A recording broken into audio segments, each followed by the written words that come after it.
Yeah. Lil Brunson back at you with the back at you, and I am the best reporting on the Eagles. Um, Dan Orlovsky is a legend. Realistically, what's their argument? They have no argument for what Dan Orlovsky said today. Like, it's simple. The last 3 years, Carson Wentz has been just better than Aaron Rodgers, man. You can't debate that. You know, and you can't say that Aaron Rodgers had worse weapons than Carson Wentz. No, because it ain't the case. You know what I mean? Carson Wentz is just a stud. And the more and more people try to, knock it, it is what it is. So Dan Orlovsky had him at, I believe he had him as the fourth best quarterback in the NFC. That's about right. Think about the quarterbacks in the NFC right now. With the addition of Tom Brady, obviously he rises up in there to 3, I think. So I think he had Russell Wilson number 1. He had Drew Brees number 2, Tom Brady number 3, Carson Wentz number 5, and Aaron Rodgers number 4. You know? I'm sorry, Carson Wentz number 4, Aaron Rodgers number 5. I mean, that's how it should be.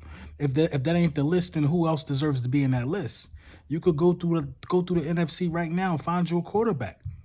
Find you a quarterback. Nobody not saying Dak Prescott better than Carson Wentz for real, realistically. Nah. Dak was just fully staffed with weapons and couldn't get it done. Dak Prescott had a Jameis Winston type season. A lot of stats. Also a lot of no bats, no hits at bat. You know what I mean?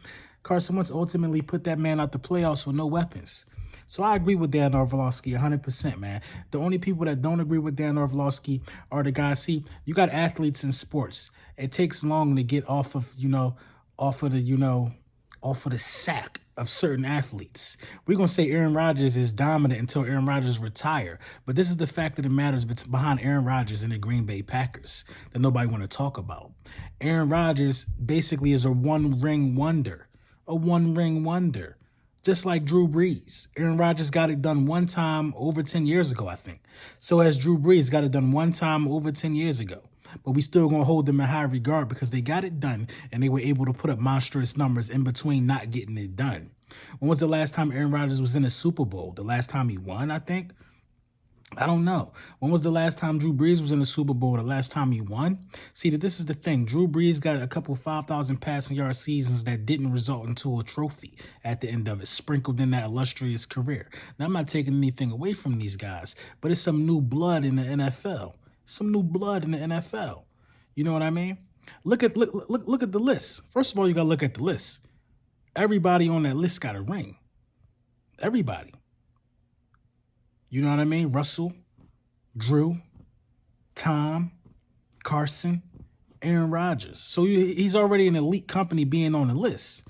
You know what I'm saying? A lot of the guys on that list came into MVP contention before. Carson Wentz was a runaway for MVP up until he got hurt. Tom Brady, multiple MVPs. Aaron Rodgers, multiple MVPs. Drew Brees, a few MVP. Drew Brees has never won MVP. You know what I'm saying? But he was in the running for it. A lot of them guys had MVP type seasons before.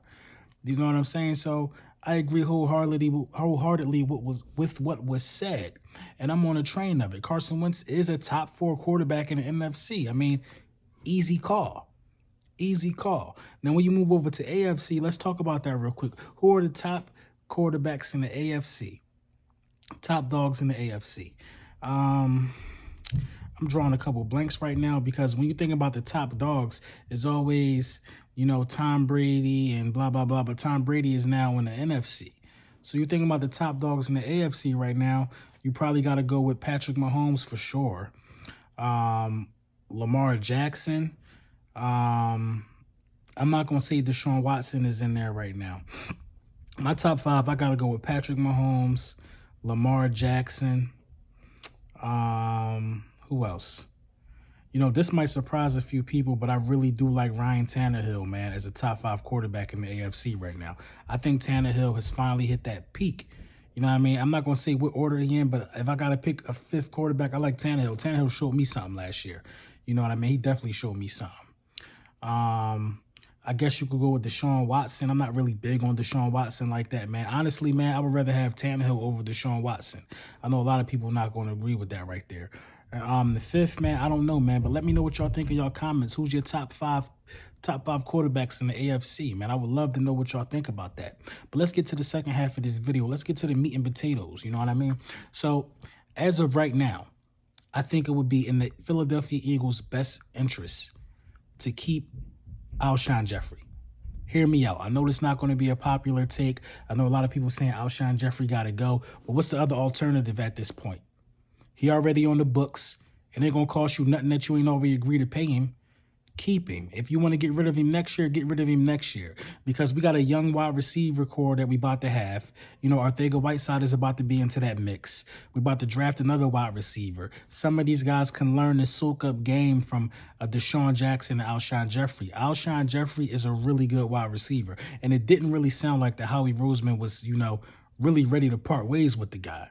It sounded like he still believed in him. He just wanted us as fans, you know, and as diehard fans to kind of forgive him for some of the transgressions that's kind of on his record right now. And, you know, I agree with that. If we're going to keep him, we're going to be cheering the same way after he get that first touchdown reception next season. We're going to be cheering for him after he get that first down. That's just how we do in Philly. We just got to make sure that he got to understand this, man. See, I like Alshon Jeffrey. Alshon Jeffrey not about none of the in-between. If you remember, Alshon Jeffrey was famous for us, you know, man, we here to play football. I want to be here talking to y'all. He was famous for that rant. You know what I mean? At the Super Bowl, Alshon Jeffrey was the guy that predicted that we was going to win the Super Bowl upon his arrival. So let's not act like we forgot who Alshon Jeffrey was. How soon we forget? No, Alshon Jeffrey is an integral part. Now, listen, I think Alshon Jeffrey could be even more explosive with the new offensive minds that's coming in. Because in my opinion, Alshon wasn't used properly. Now, Alshon not a burner, but Alshon catch radius is off the charts.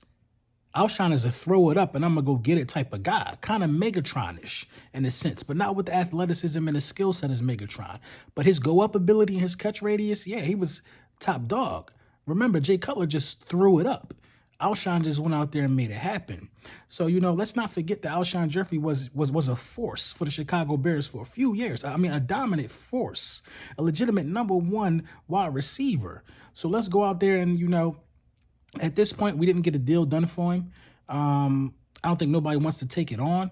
You know what I mean? I would go out there and I would bring Alshon Jeffrey back at this point and then release him next year if you're going to do that. But right now, I think the cap is way too much for us to eat to release him right now. I would bring Alshon Jeffrey back. I would let him groom and coach up, you know, some of the young parts of our wide receiver room because we got a lot of dudes that got a lot to prove. Our whole wide receiver core got a lot to prove. Deshaun Jackson got to prove he can stay healthy. Alshon Jeffrey got to prove he could just be a team player, go out there and do his job. Arcega-Whiteside got to prove that he's alive, he's breathing. You know what I'm saying? And the rookie got to prove where he can get in and fit in. The only people that proved something to me last year was Greg Ward. Greg Ward proved that he belongs on the NFL roster. But let me know what you think in the comments.